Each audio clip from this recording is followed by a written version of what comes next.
Alright, new project. This is a Craftsman 3.3, I believe. Poland, black Poland. Um, this doesn't belong to me. This is Bodie from the Novice Lumberjack. He asked me a while back. I've had this thing for a little while. Finally getting around to doing it. This is the factory top end, thin ring piston, open port cylinder. I think he's wanting to make a little racer of sorts out of this. He had asked me if I could fit a 346 top end on it. That's what we got here. And it looks like we can do it. It's going to take a little bit of work, but I think we can get her on there. So that's what I'm working on. That's the 346 piston on there. You can see the cases don't match exactly, the halves.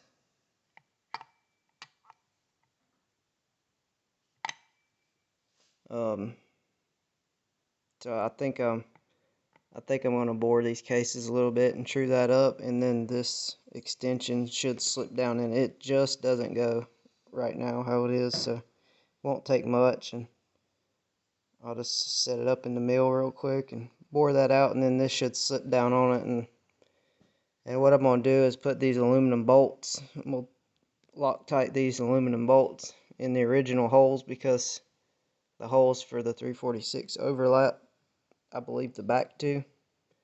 So I'm just going to plug these holes with those aluminum bolts, and then once I get the cylinder where it'll sit down on the chassis, then I can mark the holes, and probably going to stick an end mill in it, because I'm afraid it's going to try to walk if I use a drill. I think I got an end mill the right size for the holes for this, and I'm going to go with 5mm hardware instead of the original 1/4-20, because it's pretty close to the edge back here where the hole's going to go. So I'd rather use the original size for this cylinder, even though you have to have a separate wrench for it, which is kind of annoying, but I think it's the better way to go. Anyway, I'll keep popping back in as I work on it and showing some updates as we get through it.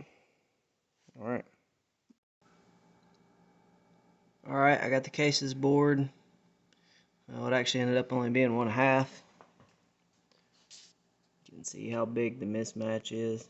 That's all I had to take out to get the cylinder to fit, so that's all I took out to keep it as tight as possible. It sits down in there pretty good. I'm getting ready to Loctite the bolts down in it, let them sit for a few minutes, and then I got a little bit of an interference problem right here on this corner. The cylinder sits up on it a little bit, so I'm going to Loctite these bolts in, and then I'm going to mill the whole deck off on it. So I'll step it all the way over to where it's straight across there, and I'll just mill the whole deck off flat.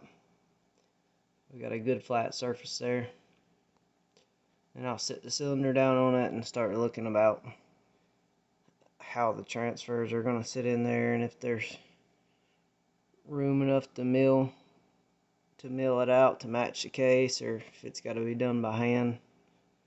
I'd much prefer to mill it if I can, but we'll see. That's all I got for right now. Bring you back later.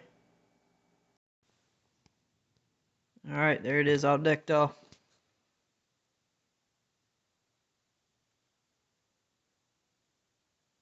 I went ahead and set the cylinder on and marked all the holes out. So now we're about to start drilling some holes, getting some holes punched in it. I'll bring you back after that, let you see what I ended up with. Alright, there it is, bolted down.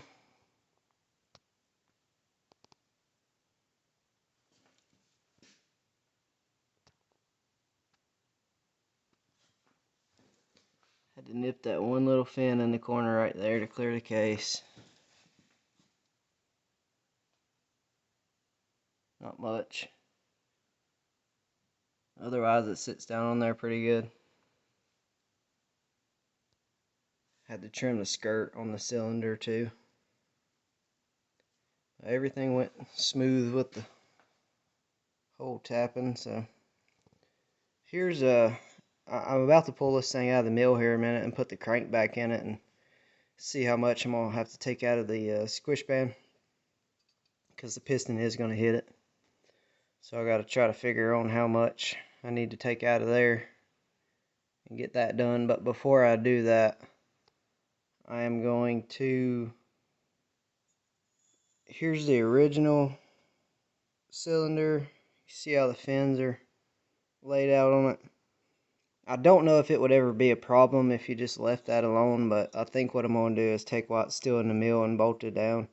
I think I'm going to cut the top two fins off of that thing and make it look like this one is, because this holds your plug wire on this one and the boot comes up right here. So I think those are going to be in the way. Could be wrong, but I think I'm just going to try to match the fins on this cylinder. That way everything should hopefully clear.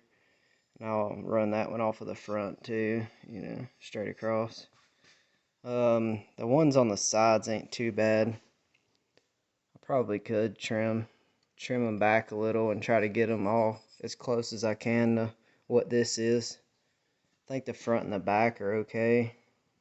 Intake and the exhaust side, I think are alright. That pulse tube is probably going to be a little in the way for the intake, but I think you could just bend it over. Either that or run a 357 intake on it. And just use that pulse. Probably have to grind the case a little though. But there it is on there. I'll go ahead and get this little bit of milling done, and then I'll get the crank and stuff slipped back in it and try to get me some measurements and cut the squish band, and I'll bring you back after that happens. Well, I might bring you back after I finish milling this cylinder before I pull it out. Alright. Alright, there it is. Somewhat resembles that.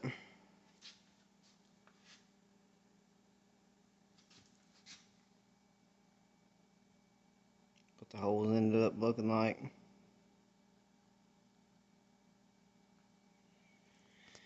Alright, I guess it's time to pull it out of the mill now and hopefully not have to put it back in for anything. That should have been the last thing. Let's get that done and be back shortly. Alright, little update. I've been slacking on videoing, but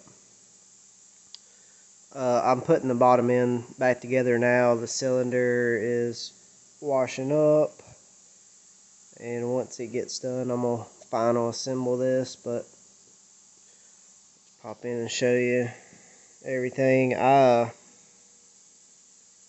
actually made these things, use some NLA crank seals, and these aren't OEM ones.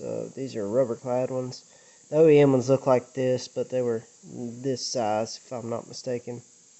Anyway, I actually made some step bushes to adapt the seals to a, this is like a 357, 51, 55, I think 372 uses it on the flywheel side. A really common seal. You can still buy them OEM too. So I just made the bushes to adapt it down. There's what it looks like without it, and there's what it looks like with it after it's installed. So I'm just going to show that real quick before I did the other side, and be back shortly, probably after the saw's put back together, just to show a final product. Alright, here it is. Final look at it before it leaves.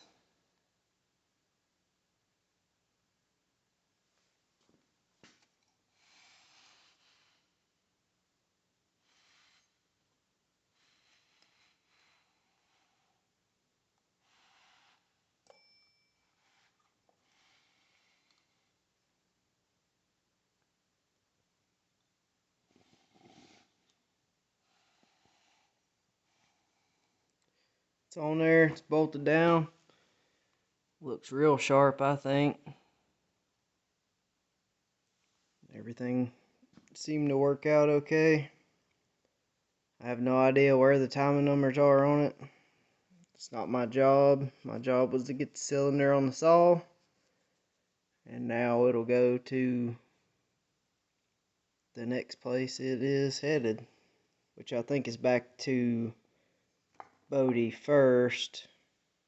I think he's going to put the rest of the saw together and then send it off to be ported, as far as I know. But it's on there. Everything looks good. Everything seemed to work out okay, so that's going to be it for this project. I'm going to box it up and ship it out. Alright, guys, have a good one.